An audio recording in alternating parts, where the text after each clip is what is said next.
Game come along, Black Wall Street come, you got 100 niggas on the block that's everybody from Cedar. Like, wait a minute. And when they fall off, you fall off too. So basically, you said it fluffs up the situation because of the leadership and the movement.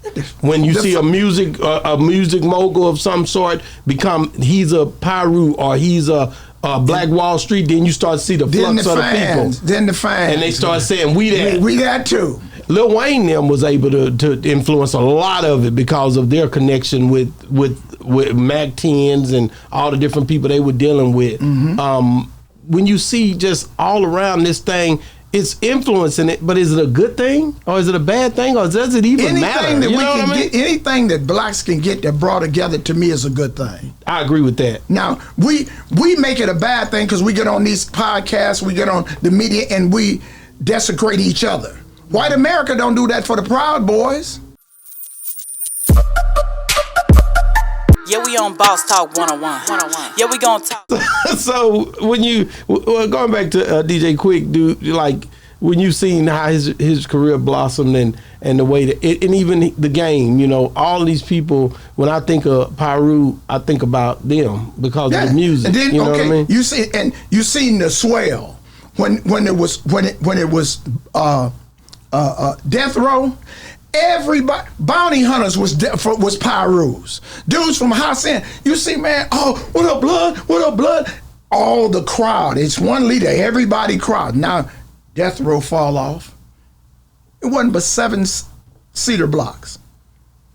Game come along, Black Wall Street come, you got 100 niggas on the block that's everybody from Cedar. Like, wait a minute. And when they fall off, you fall off too. So basically, you said it fluffs up the situation because of the leadership and the movement. When you see a music mogul of some sort he's a Piru or he's a Black Wall Street, then you start to see the flux of the people. Then the fans. And they start saying, we that. We that too. Lil Wayne them was able to influence a lot of it because of their connection with Mack 10s and all the different people they were dealing with. Mm-hmm.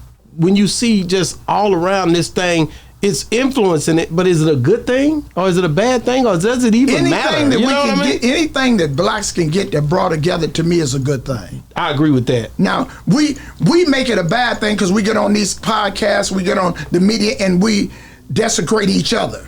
White America don't do that for the Proud Boys. Wow, I agree with you on that. You know what I'm saying? They don't go, and we're the only race that dishonor our youth. You don't hear Mexicans coming on, old Mexicans talking about, Pablo, you got to pull up your pants. If you're worried about a nigga's pants, you're in the wrong field. I want to with your mind. Wow. I don't care how you wear your pants. Just don't wear a dress. You know what I'm saying? To keep the dresses off. I'm not with you. Where is that mentality coming from? Why are we like that? Why are we? We as in black people. When they see people formulate a group together and name it something, they look at it as a negative way. Because when you look at, say, the boys in blue, even the law enforcement, everybody, like you said, there was always sectors of people that grouped together anyway. So when you see a black people come together, it's all of a sudden it's bad. And I think that's what I got from what you were saying. And it's not a bad thing. But white America puts a negative square in it. I was on the plane the other night and I was with a dude from India. And he's from India, his family from India, but he grew up in Modesto, California, a farm town. And the Northaniels is from Northern California, a New Familia. It's a Mexican gang. They fight the Southern Mexican mafia. And when they were weak back in the 70s, and the Southerners didn't deal with the farm boys because they were both out of the farms and picking. So they disrespected. So the New Familia, the Northaniels, had to hook up with the BGF, with the Black Guerrilla family. The TS, the Texas Mexicans, all of them had to come up under the form of the Black Guerrilla family because they was holding down San Quentin. And their numbers wasn't up. So he got to, oh man, I didn't know that history and this and that because I hung out with them and this and this and that. So he was telling me about how India and how his father has these trucks do international. He does construction out here and he's 35 years old, almost a millionaire. He got this going on and he's telling me about his black culture and how his wife and he deals with this and that. And he told me, he says, man, the only problem I have is why black, I used to melt with a lot of Bloods in Modesto, but y'all don't come together, man. Everybody had, see, I said, but one thing about it, bruh, you got to understand, when you came to America, your people held your lineage to India. No matter what you was in Modesto, you was still an Indian, and you had your Indian culture. Well, the blacks ain't got shit. We're not Africans. No, I ain't gonna say that. But Africans don't even like black Americans. Oh, you black tired Americans, you guys such a... Nigga, you'd still be running with bones in your nose if it wasn't for blacks in America.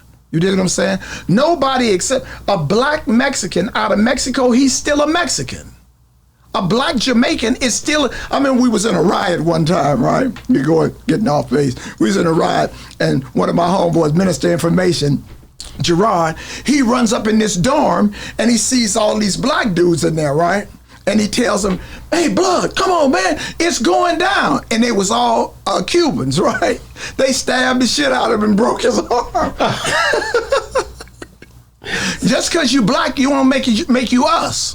You feel what I'm saying? Yeah. So I had to explain to him the dynamics of 600 years of following behind this devil. We became devilish.